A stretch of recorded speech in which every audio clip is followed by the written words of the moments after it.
This video was possible with the help of the Wolf of YouTube. Enjoy!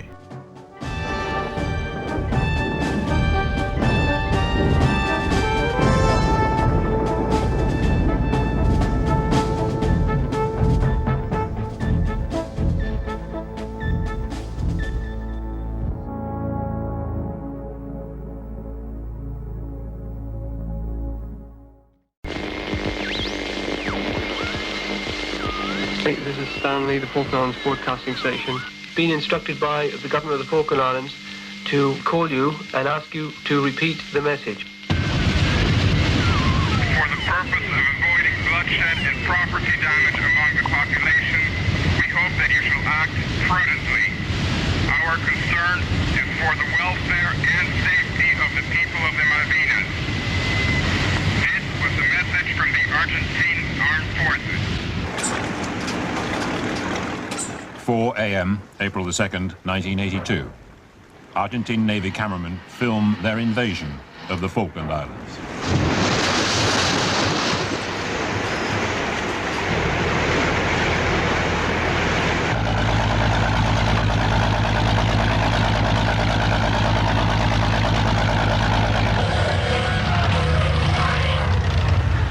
Frogmen landed first from a submarine, followed later by the main assault force.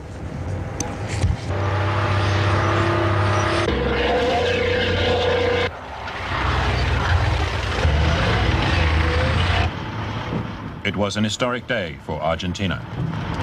Por supuesto, como argentino me sentí muy emocionado y también como... I was thrilled.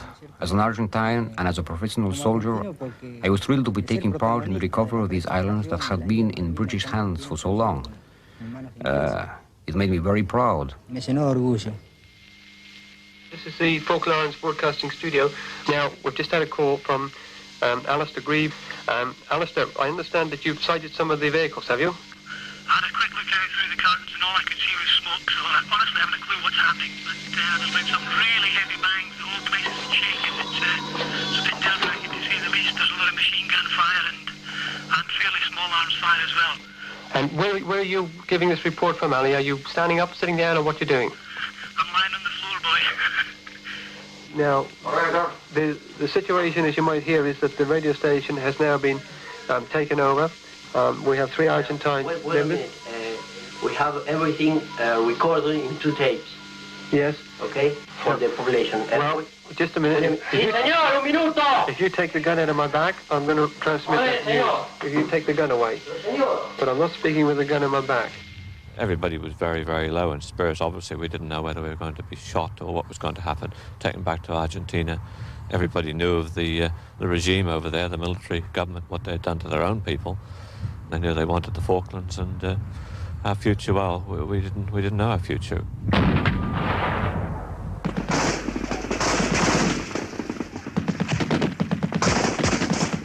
By 7 a.m., after fierce fighting, Government House was completely surrounded. En la inmediación de la casa del gobernador, muy próximo, I captured 2 Royal Marines near Government House. They were waiting there, lying on the ground with all their weapons. I saw another Marine trying to reach Government House. So I covered him with my machine gun and made him come towards me.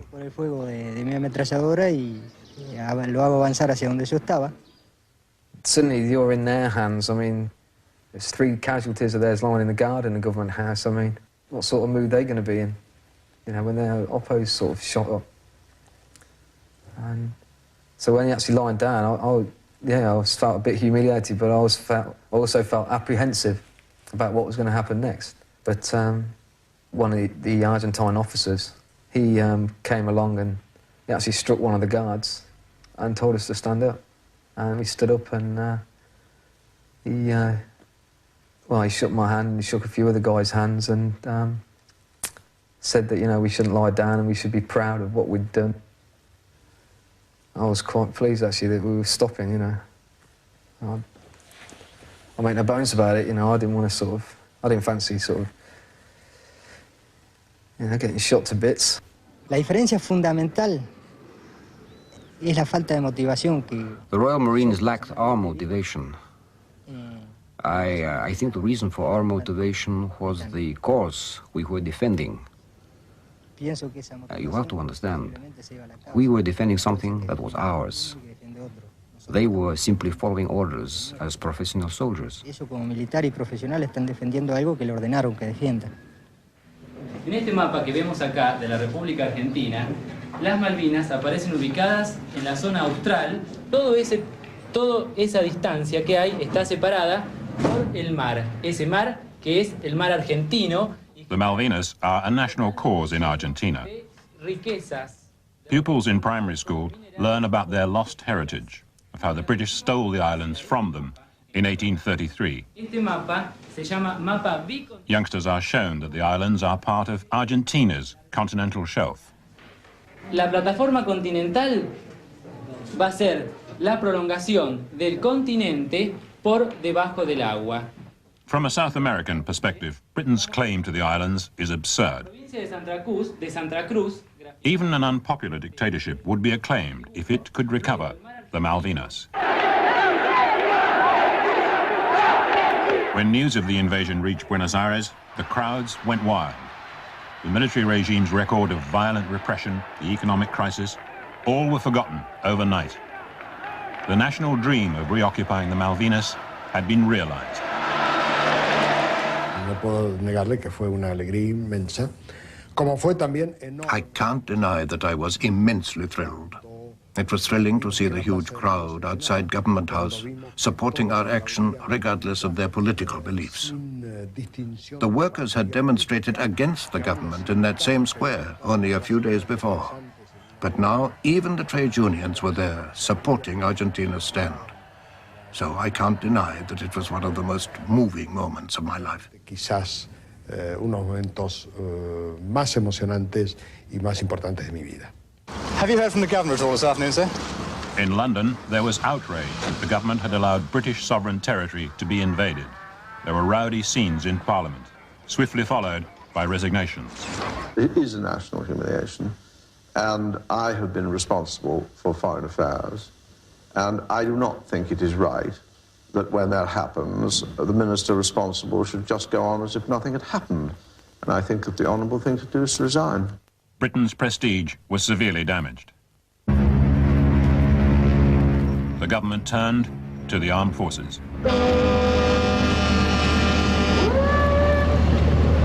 I think everybody thought it would all be over before we got there. You know, there'd be a few little troops on a little island, and when they seen the Royal Navy coming, they'd scurry home. You know, it would be all over.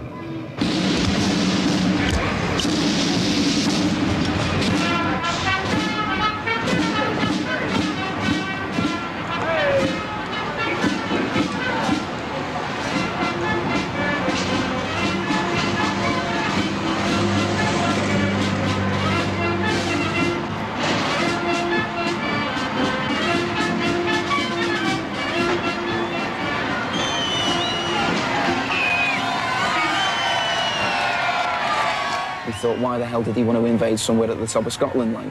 Because nobody understood where the Falklands were. I hadn't got a clue.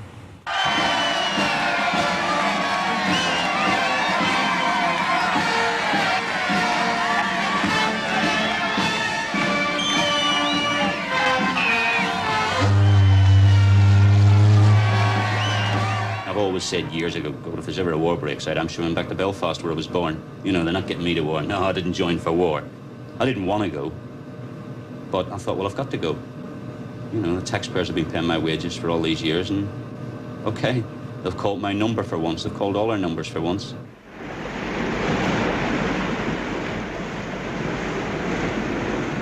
As the task force steamed south through the tropics, few of those on board thought they were actually going to war.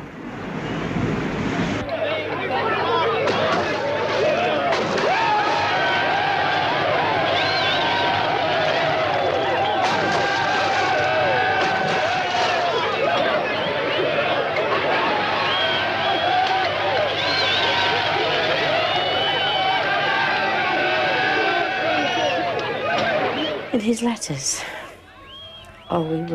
he was really thrilled. He'd said, the social life is fantastic. You know, we're playing darts and there's loads of people, cards and cribbage games. There's lots of deck games going on. Yeah. And he said in one of his letters, whatever's waiting for us down there, nothing will look so bad if we've still got this happy atmosphere on board ship.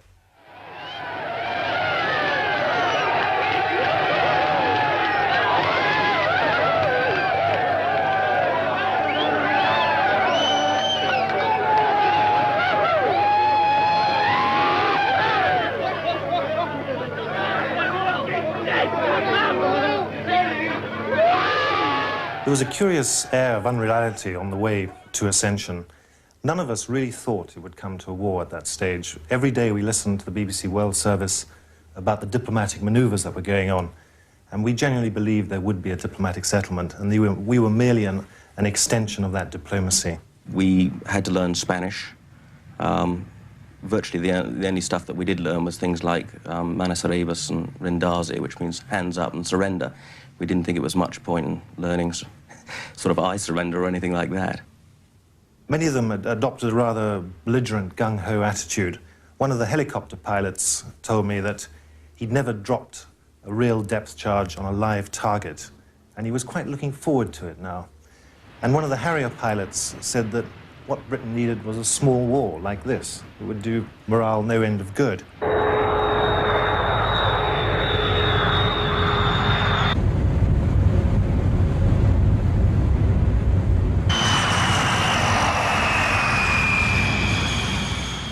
The Falklands became an armed camp.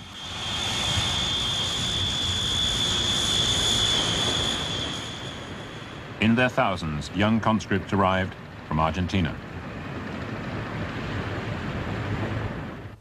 La primera vez que ingresé al pueblo, veía que todo lo que había.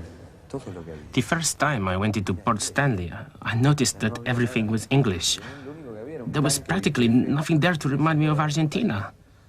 I remember picking up a little nail and it had Made in England written on it. Clavito. Y decía Made in England, el clavito. Entonces, So I started wondering what it all meant. I thought, where am I? What is this? I had been told that we were going to the Malvinas to defend our people.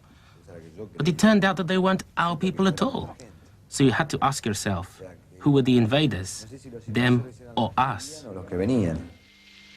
Malvinas Operation Theater Command, communique number 4, guarantees the continuity of the way of life of the people of the islands, respect for private property, freedom to enter, leave, or remain on the islands. Furthermore, the population is exhorted to continue normally with their activities. One of the first things they said when they arrived that nothing would change, and the next things they said was how things had to change. We had to drive on the other side of the road. We had to have passes to go around Stanley. We weren't allowed out of Stanley. And people, of course, thought back to the Second World War and how it must have felt for the French and the Dutch and the countries, you know, in Europe, occupied by the Germans. Our military presence grew till about 10,000 men surrounded the village, so Port Argentino became almost like a tiny island in a sea of troops. Yet I'm proud to say that throughout our occupation of the Malvinas, there wasn't a single case of rape or attempted rape. There wasn't a single case of assault. There were a few burglaries. Any offenders were court-martialed and sentenced whether they were conscripts, NCOs, or officers. The house next door was unoccupied. Our neighbours were in UK. We had the key of the house. We realised there were a lot of Argentinians banging on the door, knocking. My husband said, well, rather than let them break the door down, I'll go out and give them the key.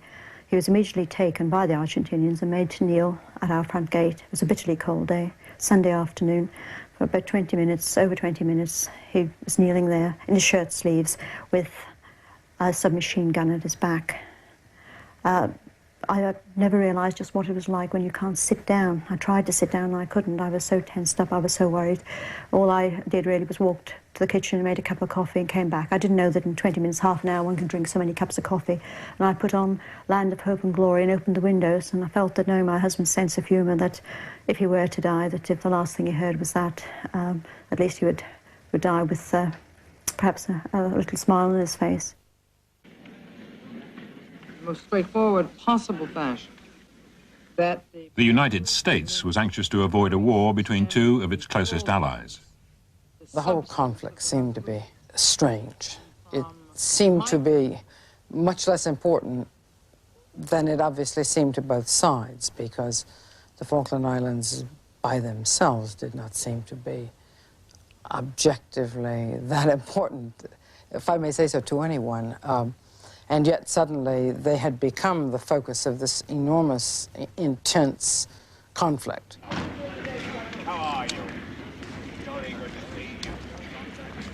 Alexander Haig desperately sought a negotiated settlement.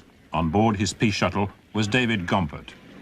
Well, of course, the most memorable recollection one has about London was Mrs. Thatcher herself and the way she presided over the War Cabinet and spoke for Britain in the negotiations. She would allow others to speak, to address particular aspects of it based on their expertise, but in all cases she would have the final word, and in some cases she would explicitly overrule a senior member of her cabinet. She was never in any doubt. There may have been those of us who at one moment or another thought, should we just give a little bit more? Would it finally end the problems which we hadn't yet faced of actually invading from ships in the South Atlantic? But she was totally resolute. In London, we did not find a very positive disposition toward negotiation. The view there, quite simply, was foreign troops have occupied land over which Her Majesty's government is responsible, and the issue at hand is the removal of the troops, not the negotiation of the conditions after those troops are gone. And that's about all we received by way of encouragement in London.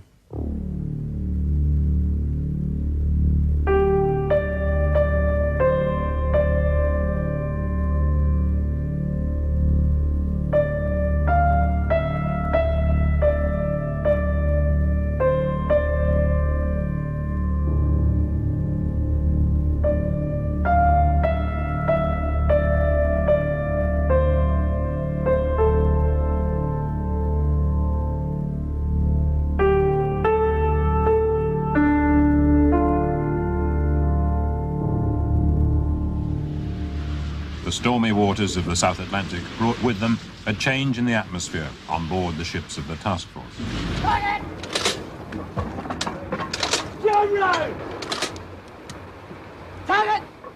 The closer they got to the islands, the greater the need for military preparedness.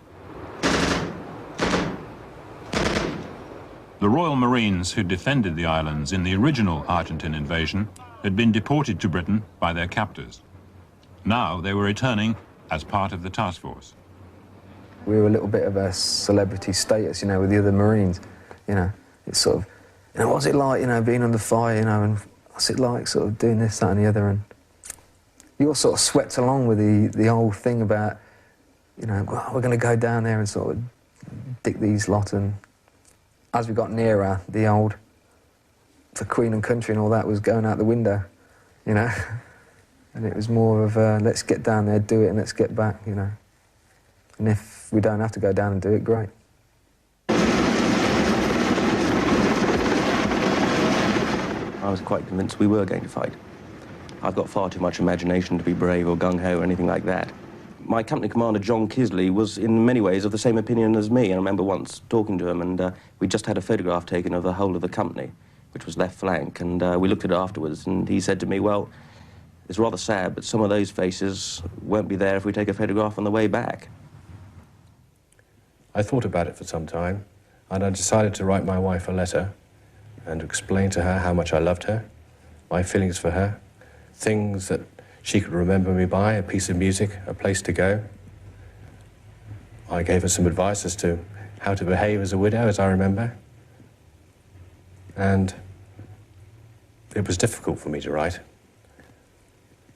The more difficult one was to write to my son. And I don't think, even now, I haven't reread it, but it was certainly blotted with tears. Having written them, and it was the hardest thing I've ever done in my life, I then posted them to my father and asked him to pass them on in the event of my death. Arriving in Buenos Aires, the peace shuttle met a series of setbacks. It is clear tonight that the task will not be easy, but the stakes are so great that they demand the ultimate effort on the part of all participants in these discussions. Thank you. The mood on the streets was jubilant.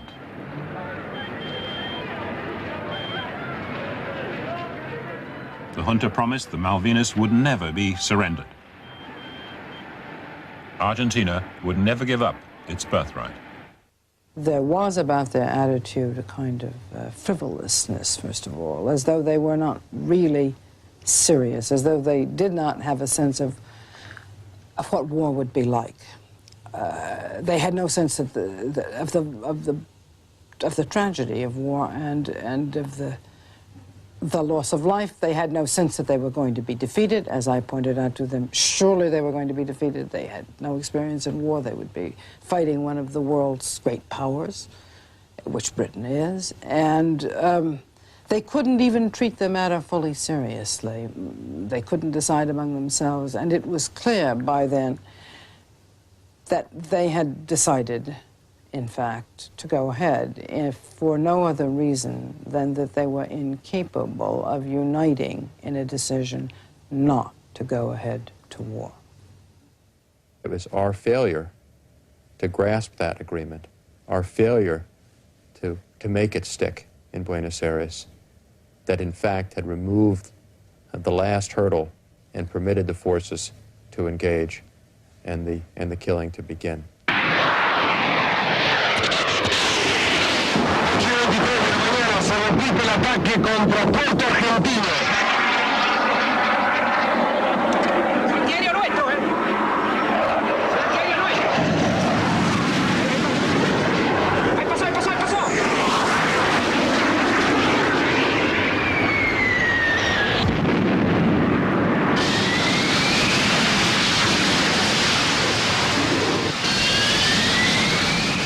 May the 1st. Britain launches an airstrike against Argentine positions around Port Stanley.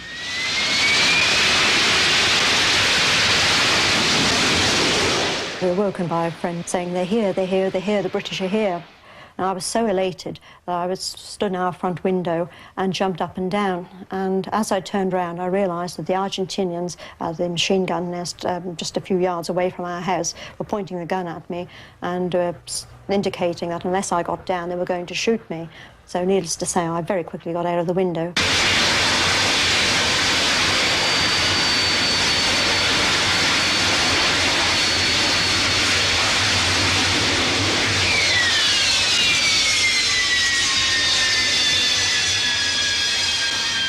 We were probably far more overconfident than we should have been, and I think the general feeling was that, well, we've given the Argentinians a bloody nose, and very soon they'll turn around and say, that's it, we don't want any more, and everything will be over.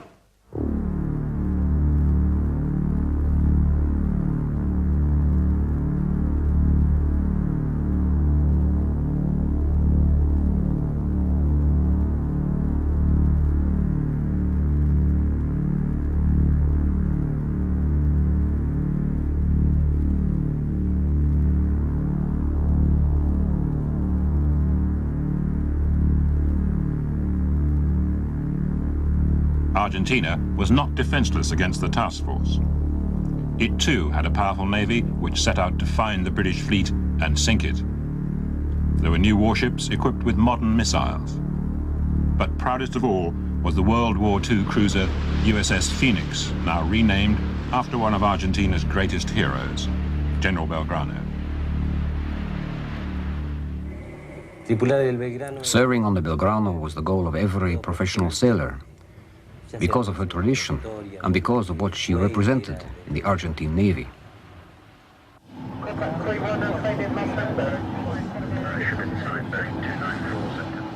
The nuclear submarine HMS Conqueror had been patrolling the South Atlantic for a fortnight. It shadowed the Belgrano for 2 days. And the ship right ahead on that bearing. 294.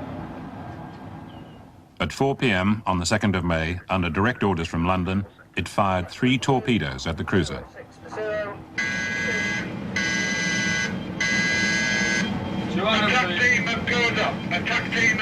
2 struck home. Esa primera explosión fue realmente la que causó la mayor cantidad de muertos en el buque. The first explosion was the cause of the greatest number of deaths on the Belgrano.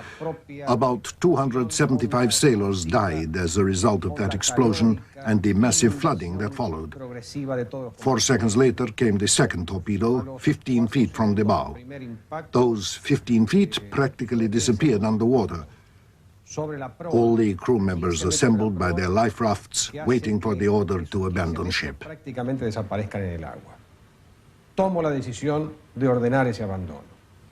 I finally decided to give that order, and surely it must be the most painful and tragic order in a naval officer's career. Debe ser la más importante y la más trágica de toda su historial marinero.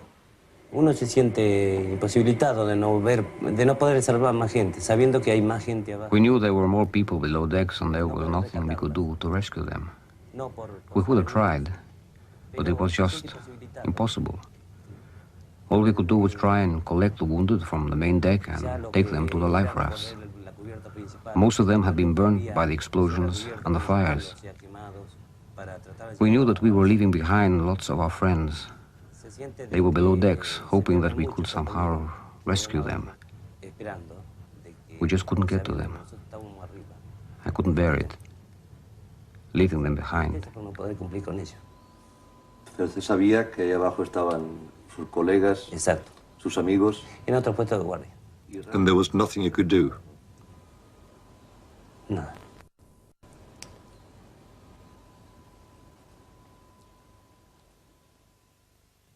Driven by strong winds towards the Antarctic Ocean, the life rafts from the Belgrano drifted in sub-zero temperatures.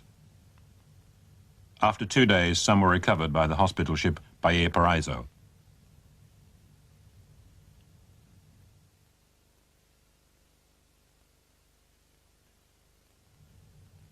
Many of the Belgrano sailors had died of exposure. They had literally frozen to death.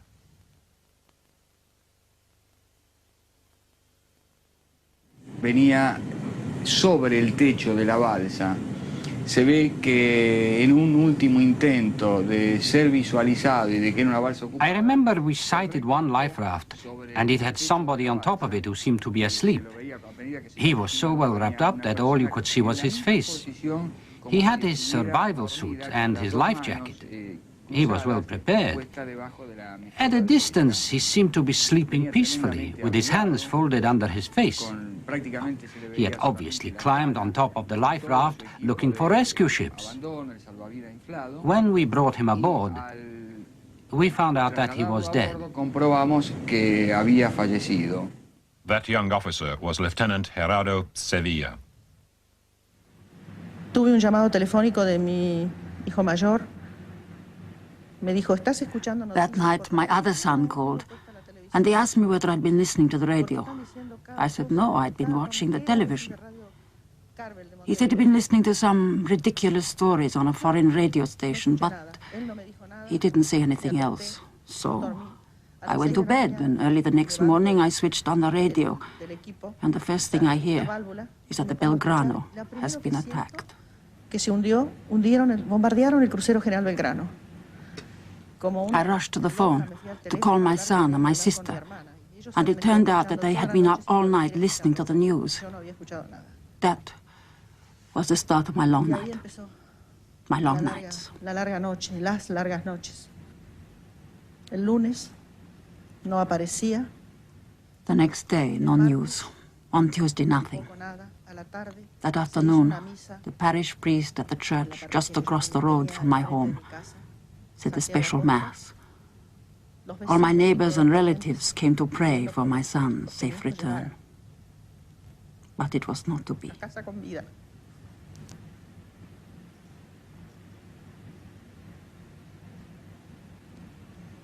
No fue así. Desgraciadamente no fue así.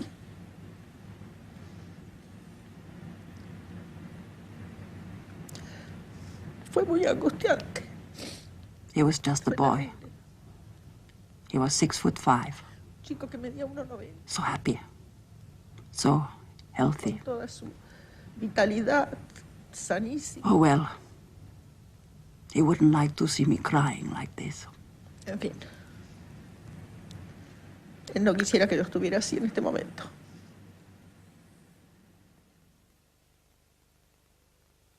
Commander speaking. Today we've had a large measure of success. The Belgrado, the Argentinian cruiser, has been torpedoed to the south of the Falkland Islands by one of our SSNs. Any euphoria following the sinking of an enemy vessel was short-lived.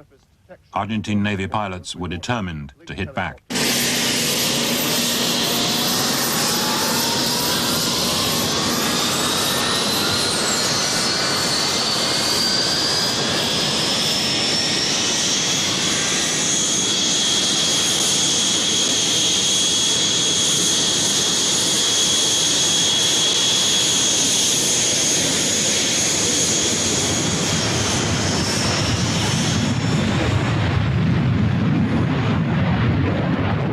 They took off from airfields in southern Argentina, equipped with Exocet missiles, and went in search of revenge.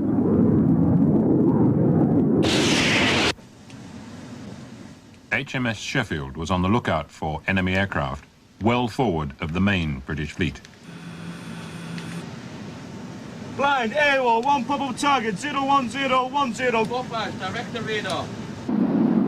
The sea was very calm, we were looking out to sea, and I thought that it looked like a torpedo was on its way because the sea was shimmering and shaking, if you like. So I said I thought there was a torpedo. The pilot also had trained his glasses around to the same spot, and he said, no, it's an Exocet. The officer of the watch and other members of the bridge crew started to take cover. But I remember myself and the second officer of the watch becoming transfixed to the missile on its way in, which really does amaze me now when I come to think of it, but we watched it almost to the point of impact when we quickly huddled together and dropped to the floor.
San Carlos, the place chosen for the British landings.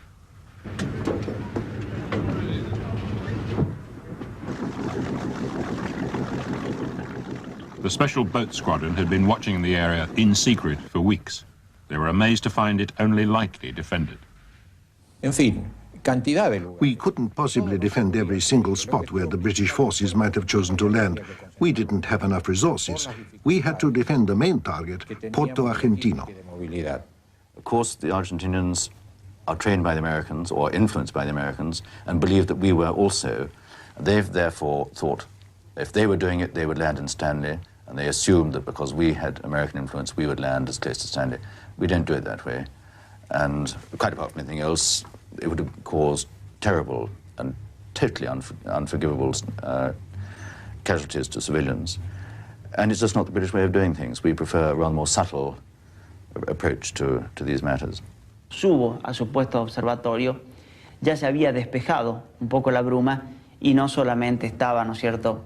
I went up to the observation post, and the mist was lifting.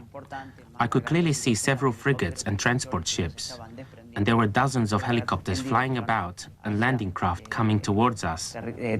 Terreno firme de la isla.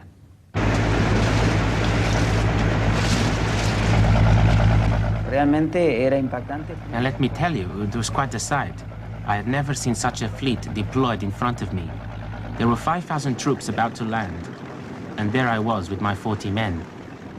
When we hit the beach, in my particular boat, the ramp went down, and a naval order, which is part of their drills, I suppose, went out as troops out, and not a soul moved in the boat. Because, of course, when you move a paratrooper collectively, you don't shout out, you shout go. And this Royal Marine shouted again, troops out! Nothing happened. And then a quick-witted Sergeant Major shouted, go! And everybody flooded off the boat. The actual landing was a bit farcical in the sense that we all thought we were going to war, but there was no opposition. So you had 500-600 screaming paratroopers coming off a landing craft onto a beach. Never having done that sort of thing before, we were so used to going to war or exercise by parachute that chaos reigned for some little time where companies had to regroup and go off to their own individual tasks. So if the landing had been opposed, I think we'd have been in a little bit of trouble in the early stages. As his troops came ashore, Brigadier Julian Thompson feared an air attack on the ships at anchor in St. Carlos. He tried to alert London to the danger, without success. I was very conscious of the fact that I was responsible for the lives of a large number of men. I sent a letter in which I said, we will, of course, carry out the landing because that's what we've been told to do, but you should know that if we are attacked by the air and the enemy are successful in their attacks, we will take very, very heavy casualties indeed. Politicians must never show military advisors that they are fearful of too many casualties.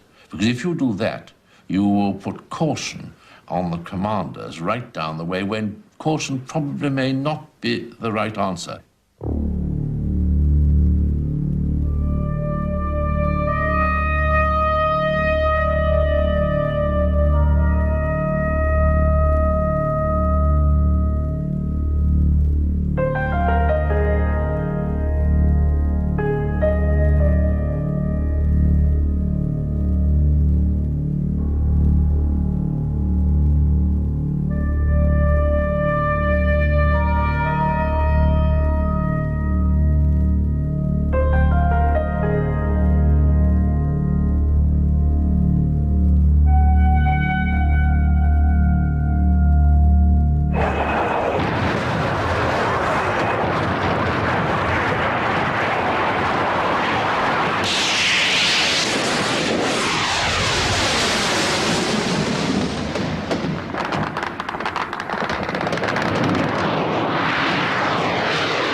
If you're a fast jet pilot, you've got to be good, or you're dead. I mean, it doesn't matter which country you come from, because they've got to have bloody good reactions, they've got to be good.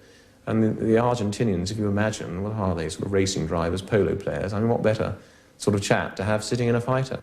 Yo tenía el radar altímetro graduado a 30 pies. I set my altimeter at 30 feet, but I must have gone lower than that because the alarm went off several times.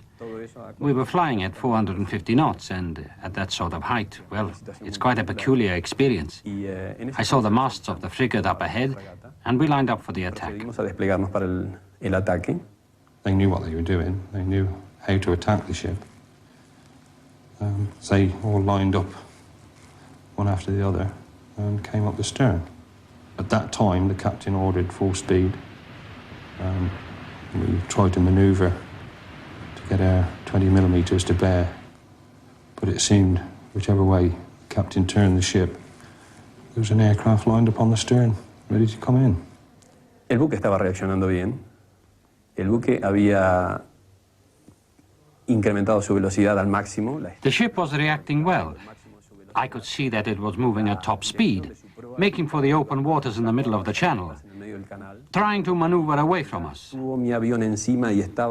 By this time, the ship was directly below me. So I banked over her, dropped the bombs, and escaped. I certainly felt that the skipper below me knew what he was doing. As I flew away, I heard my wingman say, "Well done, sir," which meant that at least one of my bombs had hit target. De mi numeral, que decía, "Muy bien, señor." Eso me indicaba que de mis bombas algo había andado bien. The pilot, Mike Crabtree, just went very silent as we came down over the hill and flew through the smoke. And in the back, we couldn't see what was happening. We could smell the fire smoke. And then we came to the hover off the port quarter and looked out, and it's a sight I shall never forget. The fires of hell burning in that ship. She was at anchor, the gun pointing straight up at the sky, all the hydraulic power gone. The flight deck just smashed in and opened up with a can opener. I remember waking up again. The dining hall was pitch black. I could see that my hand was injured, but although we had my anti-flash glove on, I could just see a mass of blood around the hand. And though no pain, no feeling at all, I thought, well, they can sew fingers back on these days, no problem. Had a quick feel over the rest of my body. I had a large piece of formica sticking out the top of my head here. I pulled out, threw away. I then tried to get up, and I was unable to. I could get up on all fours, but I was unable to crawl out from whatever it was that was stopping me moving. Dreadful feeling, dreadful. What did you think about? Getting out then, getting out. I thought a little cheated at the fact that I'd survived this far.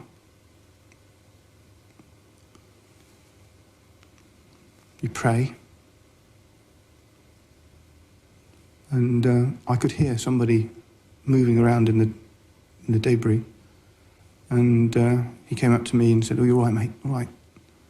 And I said, "Okay, get this thing off my back." I couldn't even see the man, it was so dark. But I certainly know what I was thinking about those days, that time. My wife was 5 months pregnant at the time with our first child.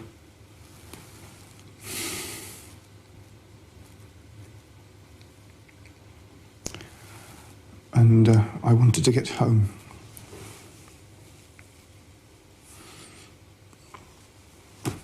But like a miracle, the ship must have slewed round, but we got a breath of sweet-tasting air. The hole in the side must have just caught some air and it wafted. And we took a large lungful and I started moving to the back end of the ship.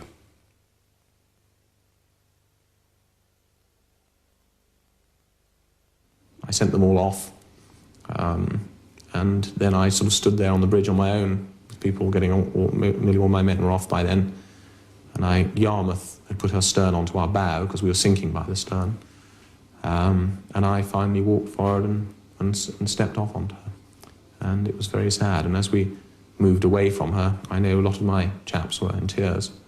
Were you? Yes, I was. Yes.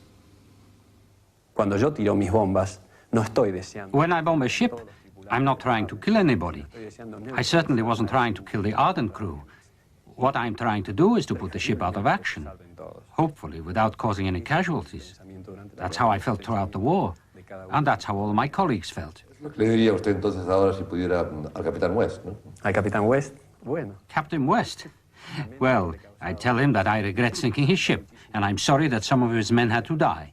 But I was doing my job just as he was doing his. Mi tarea, así como él estaba cumpliendo la de él.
Called by HMS Minerva, contact northwest 40 miles.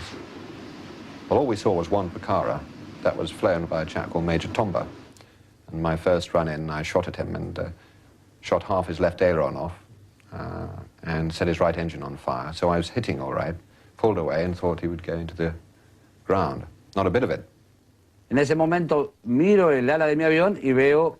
I looked at my wing and saw a gaping hole. It looked a bit like a rose with open petals. Parecido a una rosa con los pétalos abiertos. Miro hacia arriba. Then I saw the two Harriers flying over me. My plane was shaking, but it was still flyable. So I flew on trying to get away. Pero si los comandos reaccionaban, los motores funcionaban bien. Well, this time I came in slower. So I put my flaps down to bring my nose down so I could aim more easily. Noticing the height in my head-up display quite carefully, but tracking nice and smoothly, and fired a long burst into him. Set the port engine on fire, knocked bits off the rear fuselage, and the canopy shattered. Y siento otra ráfaga. Es decir, el avión sigue vibrando. I felt another burst hitting my fuselage. The plane was still shaking, and then an engine caught fire. I could see I was beginning to lose control. The fire started spreading, and then suddenly I completely lost it. I had to eject. I fell very near the plane, about 40 or 50 meters away. And I thought, well, what a character.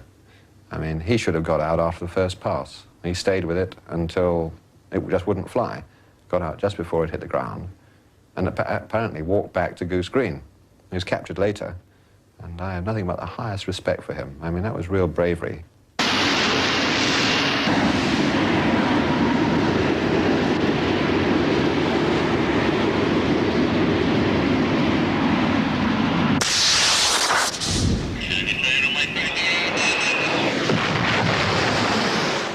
I called the ops room after having shot him down and said, more trade, that means anything else for us to do. And the fellow said, wait. I said, what do you mean, wait? He said, well, actually, we just had our ops room strafed with gunfire, 30mm cannon. The man across the desk from me has lost the top of his head, and I've been hit in the arm, and I'm just collecting myself. And I felt awful. And I said, okay, sorry about that. And within 7 seconds, he was back online saying, right, we think we've got trade for you up to the north.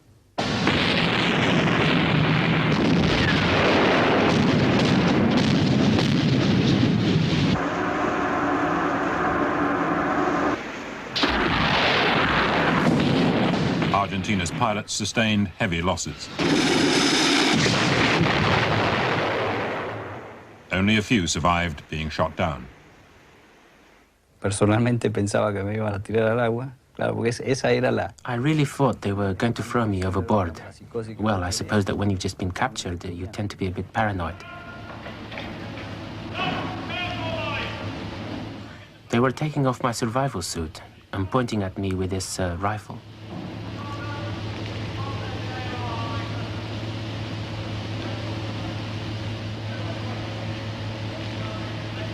But I also felt this great sense of relief. After all, I was alive.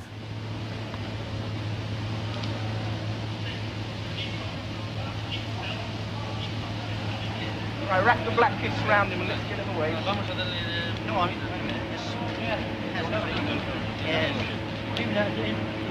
Then I looked down and I noticed that my left leg was at a strange angle. It was dislocated. I was in terrible pain. So they injected me with morphine and painted an M on my forehead.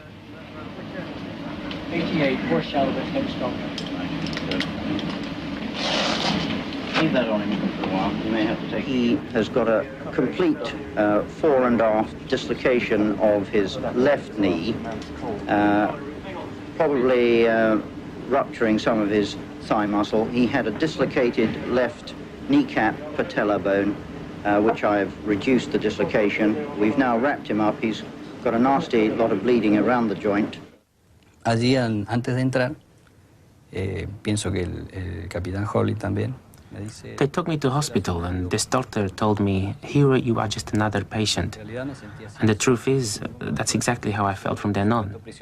Of course, I was in British hands, but I was never really treated like a prisoner. I was just another patient. Although many Argentine planes were shot down, the task force remained vulnerable to air attack. On May the 25th, Atlantic Convair was hit by an Exocet missile.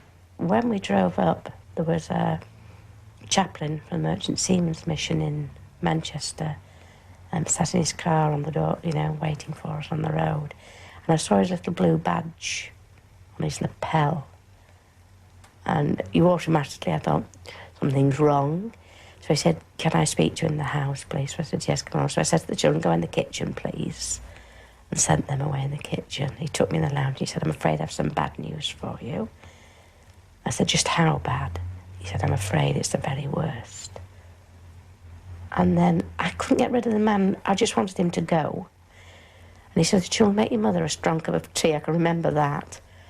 And they came and they kept saying, "What's the matter?" I said, "Shh, be quiet, I'll see you later."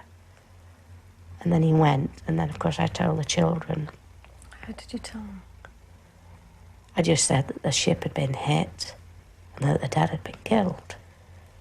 And they sent me a duplicate map saying Frank Folks was buried at sea on Wednesday, the 26th of May. I got a plastic bag, and there was his pipe, his wristwatch, his St. Christopher, his wedding ring. I was very upset about them taking his wedding ring off because it worried me. It was very, very tight. He'd never taken it off. And I worried how they'd got it off his fingers. And he always used to wear a cap down below because he didn't like to get oil in his hair. And his cap was in this plastic bag, but they were all wet, still as they'd come out of the sea.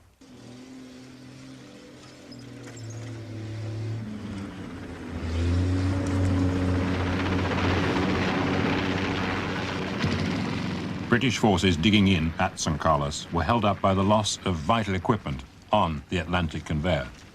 But Julian Thompson was under pressure from London to get on with the war. At the time, it was clear to me that back in England, there was a political need for a victory so that we could be seen to be doing something, seen to be winning. I think there were many of us who were worried initially that having got a beachhead at San Carlos, we were going to get stuck there and not be able to break out of it. Because everybody has memories. There were memories of the time it took to break out of the beachhead in Normandy. And in terms of whole of the Falklands. It wasn't a big area, but just to be stuck in a very small area and confined there would have had all sorts of troubles in every way, not least on the diplomatic front, because if we didn't get a move on, all the proposals for ceasefires would become stronger, and ceasefires which would have conditions which would not have been beneficial from our point of view, all those risks. So a breakout was very important. Though you are quite happy, or though you don't mind, if you like, dying for your queen and country, you certainly don't contemplate dying for politicians. I was summoned often to the radio telephone to speak with the superior headquarters in Northwood, and on one particular occasion I can remember, after a particularly irritating telephone conversation, walking out of the tent and saying to myself in somewhat of a temper, I shall win the war for these buggers and then I shall go. On direct orders from London, the 2nd Parachute Battalion launched an attack on the Argentine stronghold at Goose Green.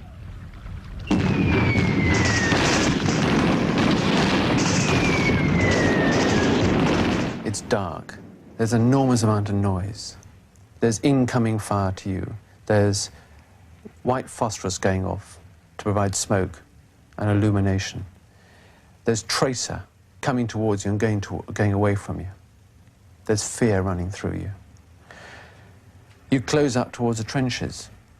You throw grenades. You fire your weapon. You bayonet. It's savage, gutter fighting. Everything you've ever experienced before is nothing like it. It is basic killing.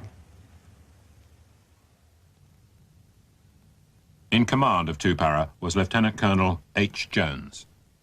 H. Jones was a warrior. He wasn't a peacetime soldier. He was single-minded, he was aggressive, he was determined, charismatic leader. Everybody knew that he was in charge. The CO got on the radio to A Company and told them to get a grip and speed up and continue the movement, which they couldn't. So he said, I'm not having any of this, and decided to go up and join A Company. To say he got a little bit pear-shaped would be a slight understatement. When he made up his mind that a thing was going to be done, then it was going to be done. You don't actually get time to think. If the CO says you do something, then you do it. You might think bloody fool afterwards or during it, but you get out and do it. And the CO said, we're joining A Company and we're going over the top. So we joined A Company and we went over the top. Once we actually got down there, then we're in a slightly better position. But when I got there, behind the CO, he didn't stop, he kept running. So I thought, here we go. And all of a sudden, somebody behind me shouted out, watch out, there's a trench on the left. And I shouted to him to watch his back, because I could see what was going to happen. And he ignored me, or didn't hear me. I would think he actually ignored me, and charged up the hill to neutralise the trench that I was firing out.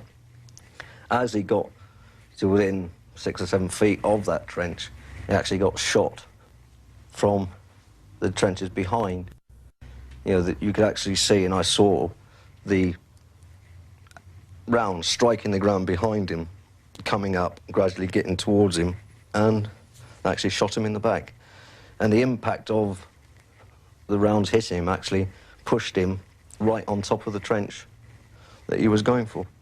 The signallers in his headquarters had prepared a phrase, sun rays down, so that I would know that something was wrong with him, which would be the key for me to step in to the breach. And in this confusion, over the radio came this cry, sun rays down. And I couldn't believe it. And I actually asked for verification. And Colour Sergeant Blackburn, his signaller, shouted again, sun ray is down, for Christ's sake.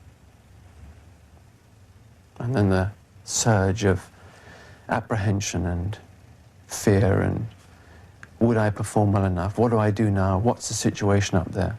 Ran through me. You know, I was slightly numb in the fact that, you know, COs aren't supposed to die. And the actual implication of the commanding officer taking on an enemy position, frontal, was sort of comic book stuff that you read about and you don't really think that it should happen. I turned him over because he was lying on his back, got his webbing off and actually found the wounds, and at this stage he was still conscious, although slipping into unconsciousness. So I stayed there trying to keep him warm with extra windproofs and his own quilted jacket, and unfortunately some time later he died. Lieutenant Colonel Jones, Captain Wood, Captain Dent, Lieutenant Barry, Corporal Hardman, Corporal Sullivan, Corporal Pryor.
Next to the prisoner of war cage, which was the sheep pens, was actually a pile of ammunition that had to be moved, and we had a rough idea that it was booby-trapped. And we asked the Argentinian officers if they would move the ammunition for their own safety. So they detailed off some men to actually help move the ammunition, which was artillery shells and mortar ammunition. And they were moving it, and all of a sudden there was a bang, and there was a booby trap there. And the soldier involved, right next to the booby trap, was actually in a vacuum, flames and explosives. And the only thing that could be actually done for the soldier, because we couldn't get to him, was actually he was shot to take him out of his misery, because there was nothing humanly else to be done for him. And then I actually thought, I'm lucky. It was an eerie sort of silence, pitch dark, freezing. Then the mind just ran riot, and I felt tears trickling down the side of my face when I thought about good blokes that actually died that day, and the fact that more were likely to die tomorrow, you know, and a lump came in the throat. And I lay there for a good couple of hours, actually going through the events of the day.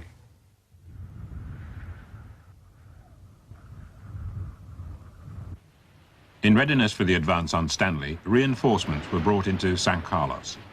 To avoid a long march, the Welsh Guards were moved aboard the ship Sir Galahad. It set sail for a place called Bluff Cove. Due to bad weather, the Sir Galahad was diverted away from Bluff Cove into a small inlet called Fitzroy. Major Ewan Southby Taylor was horrified by the ship's arrival.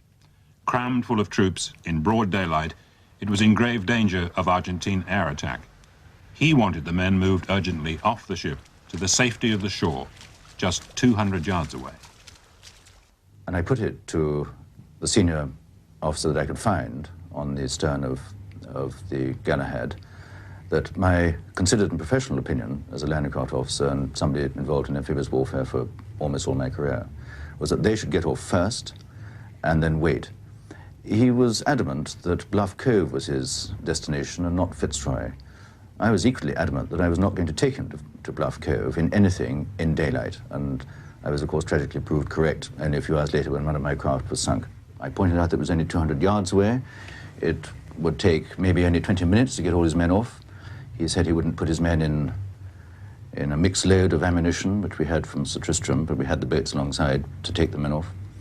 I explained to him that this is war. We don't operate to peacetime restrictions during war, and that the men were in grave danger. And I think that was probably the most serious and most often made point that I put across.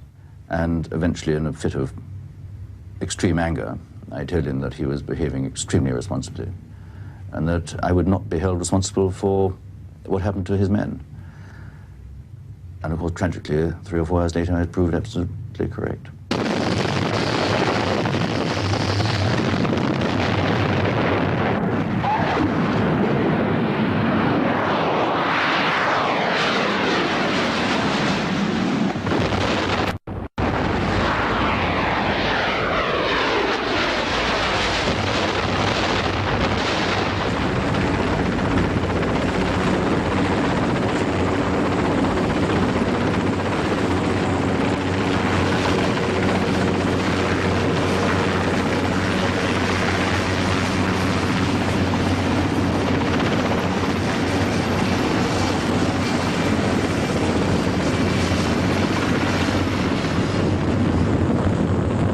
There was bodies screaming, shouting, and the ship was one big fireball.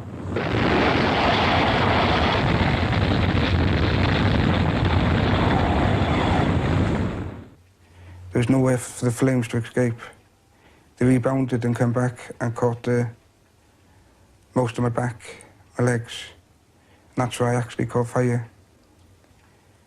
And as I was trying to get out, I fell over. That's how I did my hands.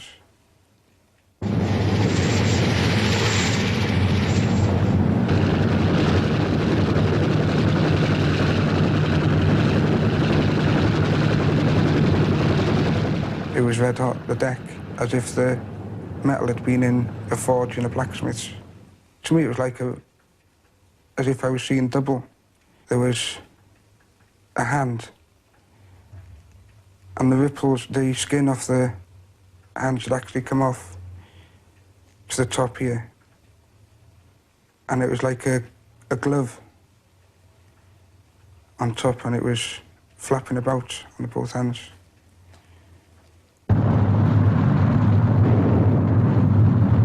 When I came round, I don't know how long, I couldn't have been out that long anyway, so all I could feel was a burning sensation on the lower part of my left leg, so I didn't think nothing of it, so I automatically tried to stand up, not thinking nothing of it.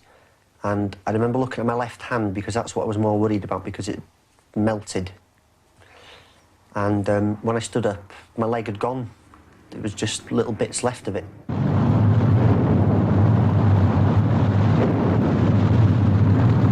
As I was looking around, you could see other people that were injured, probably your mates, whatever, but you couldn't recognise them because of the blackness of the face, hair burnt. It had gone all black and it started bubbling and sort of scabbing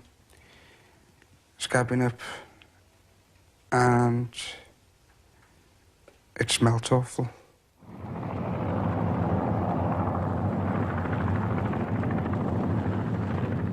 I was bleeding from the head, but there was nothing desperately wrong with me. And I knew where the door was, and I started thinking about getting myself out. And I tried to get up onto my knees, and the thickness of the smoke, which was layered, stopped me breathing straight away. So I had to go back down onto the floor. Unfortunately, I was in somebody else's remains at that time. But I felt it, I couldn't see it. So I started making my way towards the exit, where I knew it was. And a chap from the back of the room, very, very muffled because of the smoke and the darkness, he started screaming that he'd lost his leg. And that was the biggest deciding point in my life, whether or not I was going to go and help him or get out. Nobody would have ever known because it was just him and me left alive in the room. and I decided I wanted to be a hero. So I went back for him, and we were calling to each other through the darkness. And I was still desperately trying to talk myself into turning around and making my way to the exit. Anyway, I found Kevin Woodford by accident. I must have trodden on the stump of his leg, because the next thing I know, a fist came out of the darkness and clobbered me one. And Kevin was very, very obviously hysterical. I couldn't find my morphine or his morphine. Everything was confused for me. And we carried the morphine around our necks. It's called Omnipon. And he was a big man, and the only thing I could do was to put my arms underneath his arms and start dragging him along the floor in the direction of where I knew the exit was. Well, all the armchairs and settees had turned into barricades, and as he was so heavy and I couldn't lift him and I couldn't breathe as well because of the smoke, I was having to bulldoze my way through the barricades. And I very quickly lost all my strength. I was just losing control completely. I got him about 3/4 of the way down the room when I whispered to him that I had to leave him and I was going to go and get help.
When the helicopter landed, I was in the stretcher and I was supporting my left leg in the air. And obviously, there was a lot of bits hanging off it, so I suppose it looked very horrific. When they actually got me off the helicopter, I looked around, there was a film crew there, and they seemed to jump at me. So I was a bit annoyed at that. I don't know whether I swore at them or told them to, you know, to go away or whatever. And they were filming me, probably because they'd seen the state of my leg. Casualties were airlifted to the British hospital ship Uganda. Chris White, suffering from shock and convinced he'd left a man below decks to die, tried to take his own life. I noticed that they hadn't taken my Omnipon, my morphine ampule off of me, which was affixed to my dog tags around my neck. So I administered the morphine to myself, into my chest, aiming for the heart. And I just moved my shirt over to one side and punched it in. But obviously the needle wasn't deep enough. And I was spaced out for a while. A little while after that, the padre came down. He'd heard about this particular person who kept on trying to do these silly things. And he'd also been talking to a young man up in intensive care who had had his leg taken off by the action on the Galahad. And he put two and two together, and he came down and took me to Kevin Woodford. And I couldn't recognize Kevin because, like I say, when I first met him, it was in the dark. We took one look at each other, burst into tears, and that was it. It's the most incredible feeling. All the burns victims were treated together in a converted officers' mess on board Uganda. There was this awful sort of stench of burning. And quite close by to the mess, there was a very tiny galley. And it smelled like somebody had burnt toast. And when you just sort of opened the doors, and there was about 40 bears of black faces. And it was a feeling of horror, I suppose, and you just wanted to sort of close the doors and turn away and run. And then you thought, God, you've got to hide this horror you have on your face. And you just walked in and tried to smile and get on with your job. They had very little hair, no eyelashes, no eyebrows. Their hands, at the time, they've been put into what they call flamethine bags, which are a bag that go over the hand with a special cream that they use for very bad burns. You just wanted to go back to your room and cry your eyes out because you felt so desperately sorry for these people.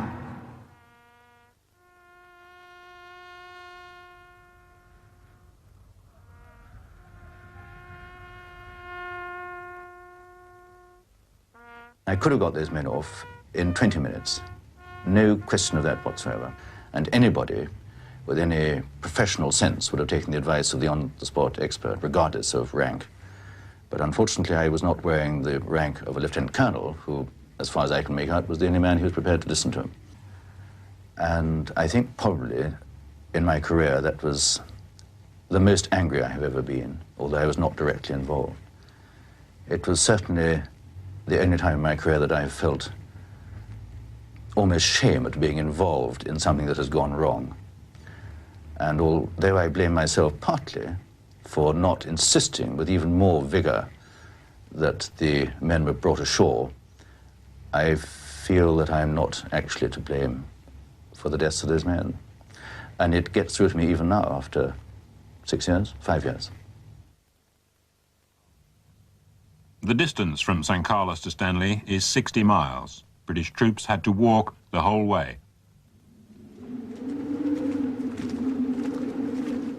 This yomp was carried out in extremely harsh conditions, freezing temperatures, snow, and driving rain. Fresh water you couldn't get, so obviously, you take what you can, out of the ground, and we would sort of stamp onto the peat or dig holes until we got a puddle, because it was always sod on the ground. Scoop the water in a mug and put some sterilising tablets in. Now, this water was absolutely black, but I mean, you drank it. No matter how many tabs you use, sterilising tablets, it's going to end up taking it out on you. Now, myself personally, I never had any underpants on by the time we got to Stanley, and there's quite a few guys like that because, having the shits.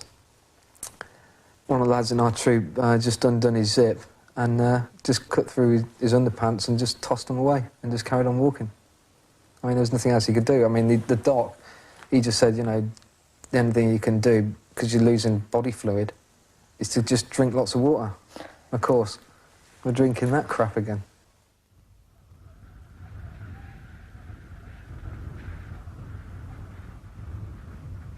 As the British troops closed in, the Argentine conscripts could only wait. Dug in on the mountains around Stanley, they prepared for the final battles. In those last days, all we talked about was how many would die. 5, 10, 20. We felt this impotence. We were waiting for death, and there was nothing we could do about it. So you looked back at what you'd done in your life. But we were 19, so there's not much we could have done, really. For the British, too, there was an anxious wait.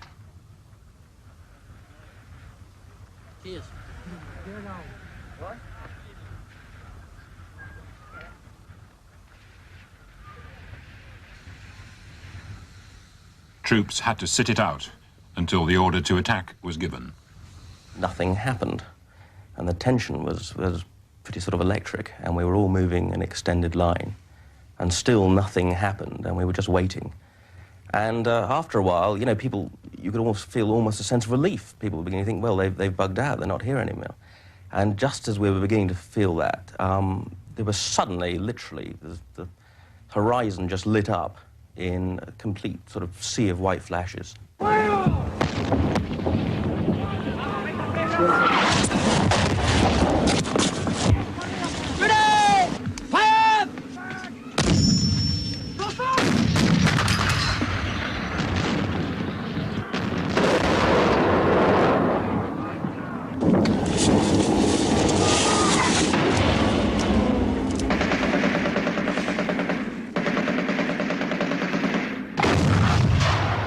that initial firefight was quite incredible. It was like being at the wrong end of a machine gun range. And the noise was incredible. And I think we were fairly stunned for a minute or two. And you really had the feeling that if you raised your hand, you know, slightly in the air, it would be shot off. Y cayó una granada y le pegó al pibe este y lo levantó en el aire. A grenade exploded near us and lifted the soldier up in the air. There was shouting and screaming and explosions and bullets flying. Complete chaos. Anyway, he stood up and shouted, "I'm hit, I'm hit." Me hirieron, me hirieron. He was swearing and screaming at the top of his voice, but he could still walk. He turned to me and said, "Here, take my rifle." He handed over his ammunition to another soldier, and then he started shouting, "I'm leaving, I'm leaving." I suppose he meant it was over for him, that he'd had enough. This was all happening with the British troops right in front of us, very close by. It was all so crazy. It's hard to explain now. Anyway, he started walking away and they threw a phosphorus grenade at him. And he actually caught fire and started screaming. He was like a human torch. But what really bothered us was that he was lighting up our positions so that the enemy could see us. So we started waving him away. At that point, we didn't care whether he lived or died. Well, you can always tell if you're close to someone when they've been hit, because you hear the crack of the bullet, but you also hear a sort of horrible sort of thwack as the bullet hits sort of solid flesh and bone, and it's pretty unpleasant. It's an extraordinary noise, I suppose. Very grim, and you just, even if you've never heard that sort of thing before, you just instinctively know exactly what's happened. And one of my soldiers who had a night sight suddenly saw one of them, and we heard the crack, and we heard the thump as it hit the Argentinian. There was a moment's silence, and then there was most terrible screaming from this Argentinian, and he was screaming for his mother. And there was complete silence from both sides at this point, and both of us listened to it. And I'm sure we, in a way, were just as horrified as the Argentinians. It really was an awful noise. And it went on and on and on. Terminé de cargar y me levanté. Y cuando me levanté, I finished loading, and when I stood up, there was a British soldier right in front of me. By this time, they were all over us. And then he shot me. He shot me in the head. I felt as though I was falling backwards in slow motion. They must have thought I was dead. They just left me there. But in fact, the bullet hadn't hit the skull. It ran down my helmet and hit me in the back of the neck. And I thought, my God, I'm alive. I turned round, I don't know how, and started crawling back on all fours. I tried to stand up, but I couldn't. I reached the edge of the mountain, and I remember seeing the whole valley beneath me. It was like a vision of hell. The most terrifying sight I've ever seen. Explosions, fires, machine guns rattling, soldiers yelling and screaming. An inferno.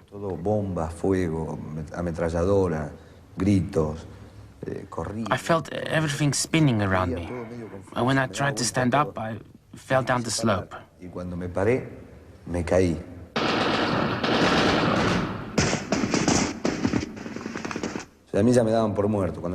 They all thought I was dead. I was conscious, but I just couldn't move a single muscle. So they rolled me up in this blanket and put me on top of this pile of bodies. Later, a sergeant came along, jotting down the names of the dead soldiers. He was crying. He looked desperate. Well, it was such complete chaos, and he started talking to me, and I must have blinked, because suddenly he realized that I was still alive. As we started going up the mountain and the enemy were just melting before us, we just went faster and faster until we got to the top. And in a way, we almost couldn't believe that we'd got to the top. And there, just 4 kilometers away or something, and clearly in view, was Stanley. We could see the lights, and I think for a second or two, we just sort of stood there looking at this with euphoria that, you know, we'd done it. And of course, that was fatal, because at that moment, from 200 meters away, an Argentinian automatic weapon of some sort and several other weapons opened up on us. And in that initial sort of burst, which was almost a sort of ambush, really, 3 of us were hit. I saw the person in front of me just spin round, sort of pirouette round. He'd been hit in the hand, and the force just sort of literally knocked him spinning like a top. And there was a crack behind me, and someone had been hit behind me.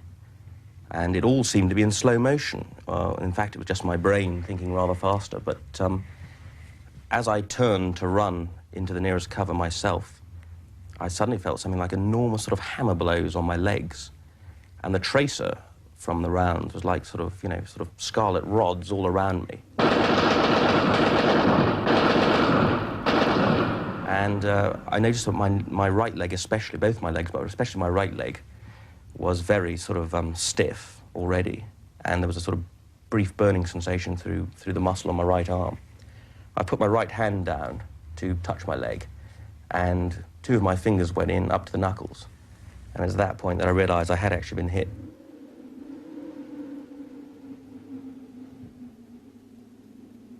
The stretcher bearers found it very difficult to get into us. Eventually they did, and they started carrying us down. And then the next thing I knew was that I was lying a short distance from my stretcher, and there was complete silence. I never heard the blast or anything. Whether I'd been knocked unconscious for a short time, I don't know.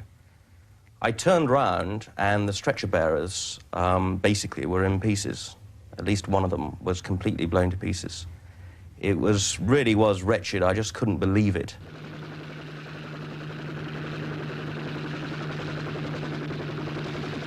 As the British moved on towards Stanley, Argentine dead were left scattered across the battlefield. Burying them was a gruesome task. The first guy I came across, he had all of this part of his face here was totally missing, and he had upper chest wound. And I took his dog tags out, and while I was doing it, I was talking all the time. I was going, okay, right, I'm just going to undo his dog tags, and right, yeah, oh, here they come, yeah. Not because I was trying to tell the lads what I was doing, obviously I was just trying to stop myself from thinking about this guy. Because, you know, you'd find a wallet on him, and there'd be a picture in there of them with their wife and kids. And I was looking at it and I thought, well, you know, fucking hell, you know, that could have been me lying there. Everybody we came across was all twisted.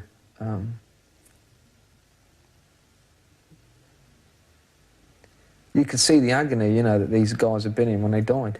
I mean, their legs were all twisted, their arms.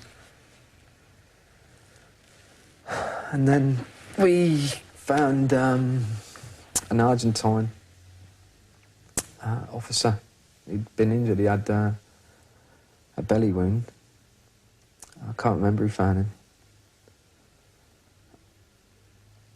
And they called me over, said, oh, come on over here, Lou, and have a look at this guy here. And went over. And he was sort of, he started speaking to me in English. And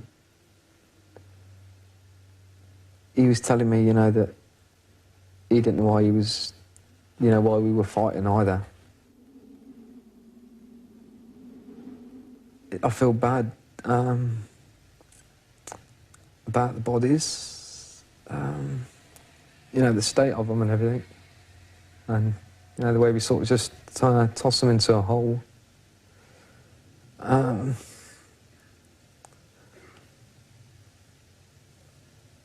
Yeah, they were just kids. The guy that was injured, you know, I wish that he'd never spoken English, like, you know, and he died.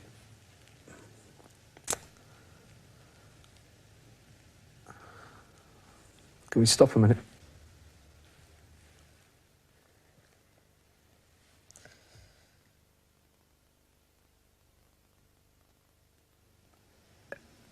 It took me 4 years to cry about a few dead people. Because obviously you can't cry then.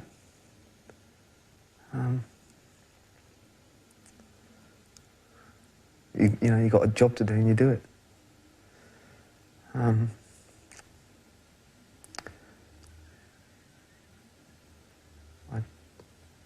I still feel, even now I feel, you know, why am I crying? Or what?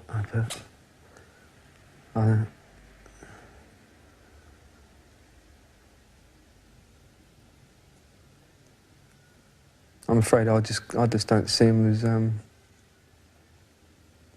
enemy, you know.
Entonces hay una toma de conciencia de que ya we realized that it was pointless to carry on.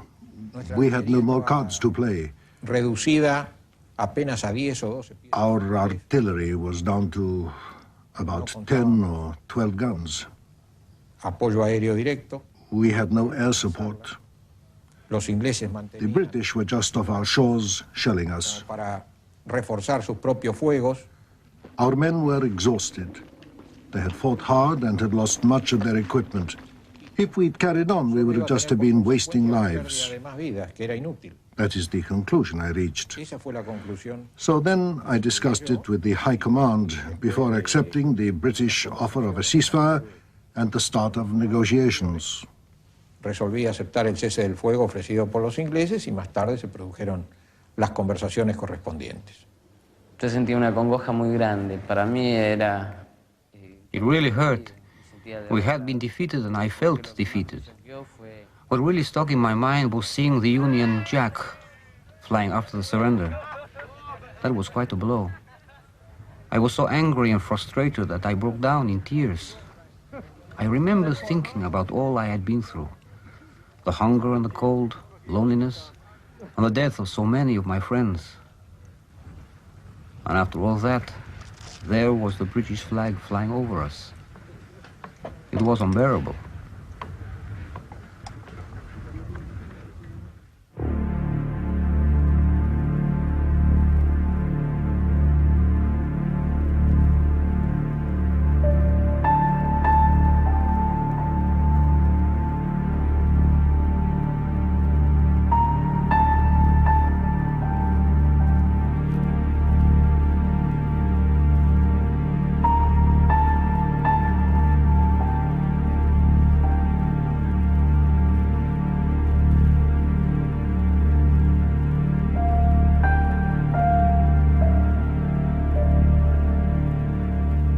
As I walked around the corner and actually Stanley came into view, I thought, bloody hell, was it all worth it? It was smelly, dirty, and it just wasn't my idea of what Stanley was going to be. The whole place was chaotic, with guns and ammunition lying about, the odd dead body. Every other building seemed to have a red cross on it, and there was the smell, which is unmistakable, of death. And we eventually went to the top floor of a little house which we requisitioned, which we shared with one of the companies of 2 Para. And during the night we turned on one of our radios to the BBC World Service, and we heard about the surrender from the BBC 8,000 miles away, which was being conducted in a building 800 yards from where I was sitting. And we all felt the most enormous sense of relief. And my main feeling was that no more young men were going to have to die. It was not like winning a football match or anything like that. It was just an enormous sense of relief that it was over, we could all go home.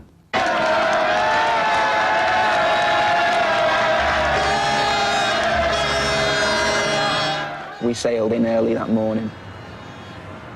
Everywhere that you looked was small boats packed with people to cheer us in. And it was a brilliant feeling, really, because, you know, it did make it then seem worthwhile.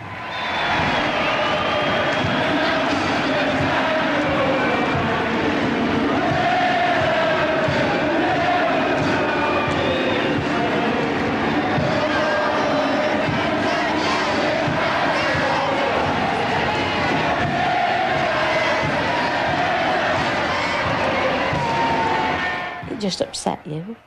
You felt very bitter towards the people that were coming back, not as individuals, just because they'd all come back and Frank hadn't. Great, wonderful, you're wonderful. Though on the surface there seemed to be a lot of razzmatazz, homecoming in many aspects was fairly subdued as a personal experience for many of us. There was a feeling that we didn't want to leave the environment in which we had spent so long, among our own comrades, amongst our friends, people we knew, and go into a world which was full of people who didn't know what we'd gone through, who were perhaps putting the wrong connotation on what had happened, who were perhaps reveling in the fact of victory for the wrong reasons. And I actually, in some ways, felt somewhat reluctant to walk down the brow of that ship in amongst it all.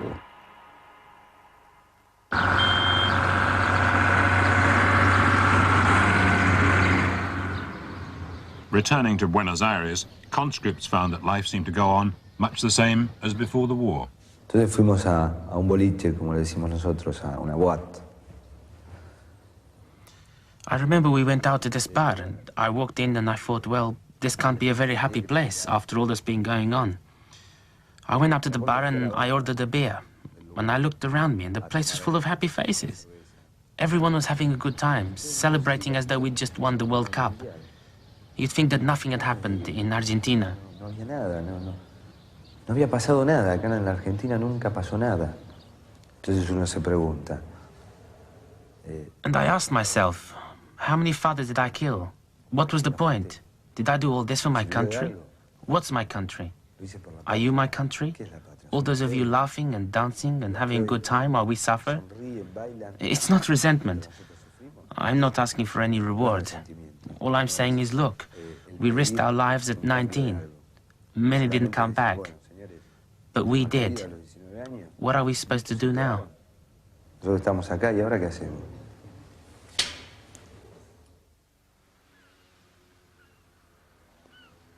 I asked to go down to South Sea and drive along the seafront before we finally returned to our home. As I drove along the front there, people were having their summer holidays. They were eating their ice creams, they were sitting in their deck chairs, and they were generally passing the time of life, the time of day, enjoying themselves.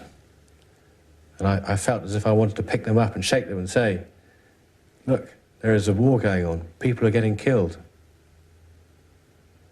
And somehow I felt for them that the war was something that happened at 8 o'clock in the morning when they picked up their newspapers or switched on the radio, or at 9 o'clock at night when the TV news came on. I didn't go home for the first sort of few days. I didn't like all the flag waving.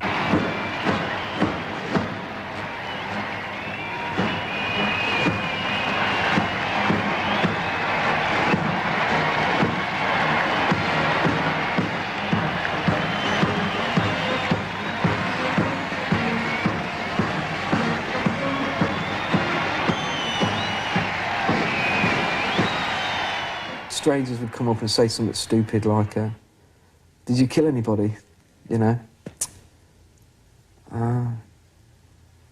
Or they'd be slapping you on the back and buying you pints, and you'd go along with it a bit, yeah, I was down there and all that lot.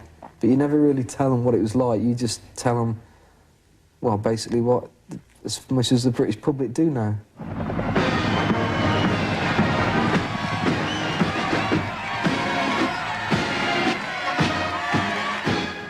I don't think there are any best moments. The whole affair is one of tragedy.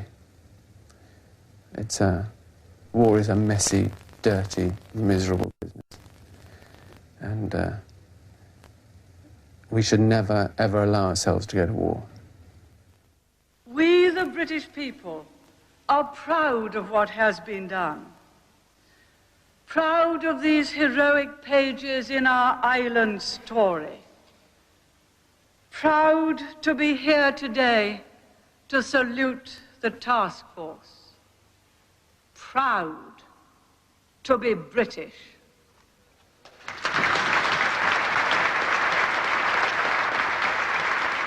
We went to fight because they had invaded British territory. And it's really all a question of pride. And I think Britain had to have that pride in herself. Or as a nation, we would have just been, what now? They had to do it. Oh, the price that my family paid. No one will ever know exactly what price we paid. Perhaps it was worth it for Britain's sake.